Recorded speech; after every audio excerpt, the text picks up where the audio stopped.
नमस्कार, आप देख रहे हैं आध्यात्मिक डिबेट। जैसा कि आप सभी जानते हैं कि राजस्थान के महाराज जी हैं बापा सीताराम, जो आए दिन संत रामपाल जी महाराज जी पर कुछ टीका टिप्पणी करते रहते हैं, उनके विषय में कुछ बताते रहते हैं। उनके पास बहुत सारे श्रद्धालु अपनी समस्या को लेकर आते हैं सॉल्यूशन करवाने के लिए। तो ऐसे ही उनके ही भक्त ने पूछा है एक ने कि महाराज जी, जो जगत गुरु तत्वदर्शी संत रामपाल जी महाराज जी हैं, वह अपने देवी देवताओं को नहीं मानते हैं। तो इस विषय में बापा सीताराम जी महाराज जी ने विस्तार पूर्वक किस तरह से समझाया है अपने श्रद्धालुओं को, आइए जानते हैं उनके मुखारबिंद से। तो देखिए, बावलिया धाम का भक्ति का प्रकाश, जहाँ पर सभी प्रकार के रोग दोष आशीर्वाद माध्यम से बताए जाते थे, ठीक कर बताए जाते थे। अभी हमने आशीर्वाद तो 8 महीने से आपको मालूम है कि बंद कर रखा है, पर हम ये बता रहे हैं कि सबसे बड़ी चीज है सदगुरुदेव। जिस इंसान के पास सदगुरुदेव नहीं है, कभी वो बच्चों से परेशान है, कभी माता से परेशान है, कभी पत्नी से परेशान है, कभी रोगों से परेशान है। गुरु से ऐसी प्रीति कीजिए जैसे लोटा दो। गुरु के बिना मतलब कोई भी चीज संभाविक नहीं है।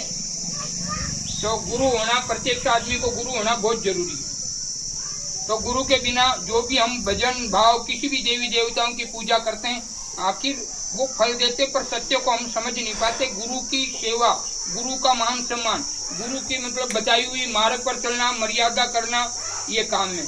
तो गुरु होना बहुत जरूरी है। हम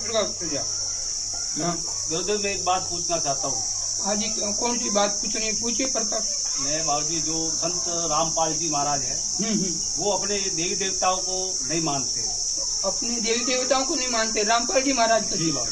तो रामपाल जी महाराज तो भाई ऐसे हैं कि कोई लोग उनको नहीं समझ पाते, इसलिए वो सोच रहे हैं कि भाई वो उनको नहीं मानते। पर रामपाल जी महाराज अपने देवी देवताओं को सभी को मानते हैं। ऐसा नहीं है, ऐसा कोई देव नहीं है जो वो छोड़ते हैं। बस वो समझ रहे नहीं, कोई अपने वो बताते नहीं है। मतलब कि भाई जो कोई लोग उनको सत्य से गुमराह हो जाते कुछ लोग, बाकी वो सभी देवी देवताओं को मानते हैं। ऐसा नहीं कि नहीं मानते।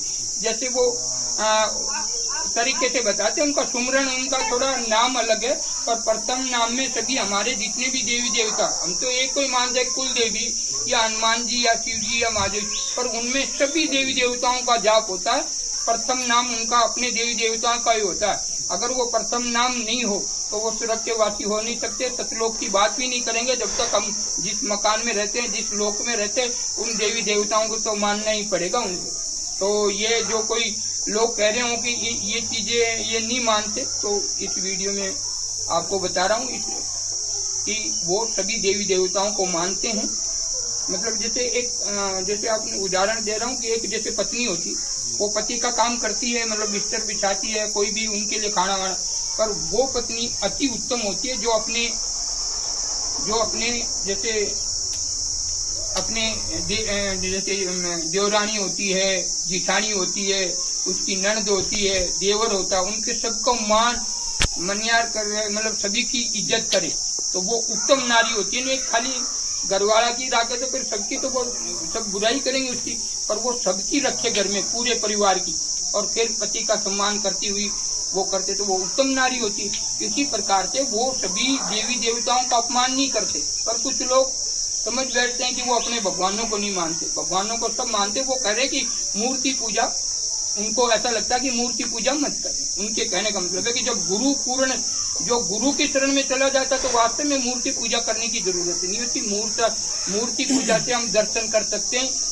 ऐसे जैसे हम भजन करें तो आपको सही मार्ग, जैसे स्कूल में जाएंगे वहाँ टेबल कुर्सी हो और मास्टर नहीं हो तो आपको डीसी कलेक्टर एसपी पटवारी कैसे बन सकते हैं? तो सबसे पहले प्रथम गुरु करना चाहिए। गुरु करेंगे तभी हमें आगे का ज्ञान मालूम होगा। नहीं मूर्ति पूजा कर करके हम करेंगे तो क्या हमको फल मिलता, क्या नहीं मिलता, तो वो कौन बताएगा? तो इसलिए गुरु का अपमान किया तो समझ ले देवी देवता सबका अपमान किया। गुरु ही ब्रह्मा, गुरु ही विष्णु, गुरु ही महेश। तो गुरु जो बताते हैं वो अपनी अपनी जगह पे सभी से ही बताते हैं। फर्क इतना है, कोई 10वीं पढ़ा हुआ होता, कोई 12वीं पढ़ रखी, कोई 16वीं कर रखी। जैसे डॉक्टर कैसे होते, कोई तो अपने गांव में छोटा थैला पकड़ी है, कोई मतलब बड़े गांव में है, फिर कोई दिल्ली में है, कोई जयपुर में है, कोई अहमदाबाद में, तो बड़ी बड़ी सिटी होती, तो उनके पास सारे सामान होते। ऐसे संत भी अनेक प्रकार के, जैसे डॉक्टर होते ऐसे संत भी होते। पर मैं तो कह रहा हूँ कि जब हम पूर्ण गुरु हम जब तक नहीं मिले, जब तक हमारे जैसे गुरु मिलते हैं ज्यादा बिल्कुल ही नुग्रह नहीं होना चाहिए, गुरु पूर्ण चाहिए। पूर्ण के बिना तो ये व्यर्थ है, ये जो पूजा पाठ दान धर्म भंडारा ये किया हुआ व्यर्थ है, पूर्ण गुरु चाहिए। तो ऐसे बहुत कम गुरु हैं जो वास्तव में उस शिष्य को बढ़ा दे और उस परमात्मा से मिला दे। इसलिए जो आपका प्रश्न था कि रामपाल जी किसी देवी देवताओं को नहीं मानता, तो वो सभी देवी देवताओं का मान सम्मान करना चाहते हैं, पर कुछ उनके कुछ 40% उनके शिष्य ऐसे हो गए, वो खुद को कबीर समझ बैठे और तुच्छ सभी जीवों को तुच्छ समझने लगे। उनको ये मालूम ही नहीं कि सारी आत्माएं उसी परमात्मा की हैं। फिर अज्ञान के कारण कुछ आत्माएं ऐसी हैं जो उस मालिक तक नहीं पहुंच पा रही हैं, वो अड़गी हुई है, यही भटकती हैं। गुरु नहीं है तो वो तो भटकने वाली हैं। जैसे जो इंसान पढ़ाई नहीं करेगा तो डीसी कलेक्टर एसपी प्रधानमंत्री या कोई भी पद का अधिकारी सरकारी या वो प्राइवेट जॉब ग्रहण नहीं कर सकता। और अनपढ़ बच्चा क्या करेगा, रोज कमटा के काम पर जाएगा। अब कितनी गर्मी पड़ती है, वो पत्थर उठाएगा तो वो कितना गर्म होता है, जैसे रोज मरने के समान है।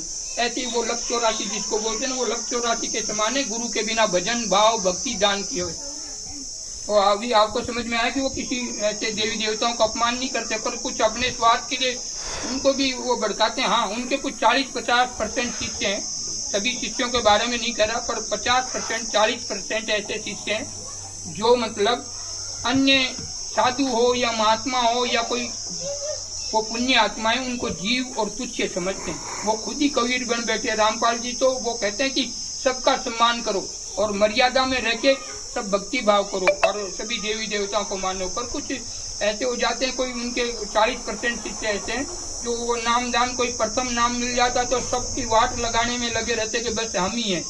पर ऐसे उनके शिष्यों को भी मैं इस वीडियो के माध्यम से कहना चाहता हूँ कि गुरु के मर्यादा में रहो, तभी आपका मोक्ष हो सकता, अन्यथा तो बिल्कुल नहीं हो सकता।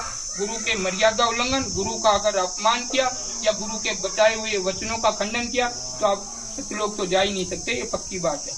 तो इस वीडियो के माध्यम से आपको मालूम पड़ा, वो अपने देवी देवताओं के लोगों के देवी देवताओं को जिस घर में रहेंगे तो भाड़ा तो देना ही पड़ेगा। तो ये हमारे देव में 33 कोटि देव हैं, 33 कोटि देव हैं, उनका तो वो मान सम्मान करना ही पड़ेगा सभी को। हाँ, तो वो कोई ऐसे जो अफवाह उड़ाते हैं वो भी गलत है। इस वीडियो के माध्यम से कह रहा हूँ कि अपने देवी देवताओं को सभी को मानते, सभी का मान करते, पर वो एक ईश्वर का नाम लेते, वो सदगुरु परमात्मा पूर्ण पर। दर्शकों, जैसा कि आप सभी ने इस वीडियो में देखा कि महाराज बापा सीताराम जी ने बताया है कि जगतगुरु तत्वदर्शी संत रामपाल जी महाराज जी पूर्ण परमात्मा की भक्ति बताते हैं और साथ में देवी देवताओं की भी भक्ति बताते हैं और उन्हें छोड़ने की तो बात कर ही नहीं सकते हैं। पूर्ण गुरु सतगुरु की अहम भूमिका हमारे जीवन में होती है। मनुष्य जीवन अनमोल है। किस तरह से उन्होंने बताया कि नरक में दुखदायी कष्ट झेलना पड़ेगा। जैसे कि एक मजदूर दिन भर काम करता रहता है और ऐसे समझ लो कि वो रोज़ जी रहा है और रोज़ मर रहा है। ऐसे ही यदि आप सतगुरु की तलाश नहीं करोगे तो आप भी ऐसे ही उस मजदूर की तरह 84 लाख योनियों में जाओगे और नरक में कष्ट वगैरह झेलोगे। तो इस तरह से महाराज जी ने बताया है विस्तार पूर्वक। तो आई होप, आशा करता हूँ कि आपको वीडियो अच्छा लगा हो। वीडियो अच्छा लगा तो लाइक कर दीजिएगा और चैनल पर नए हो तो सब्सक्राइब करना बिल्कुल भी मत भूलिए और कमेंट बॉक्स में अपनी राय ज़रूर दीजिएगा। जल्द मिलेंगे अगले वीडियो में, तब तक के लिए धन्यवाद।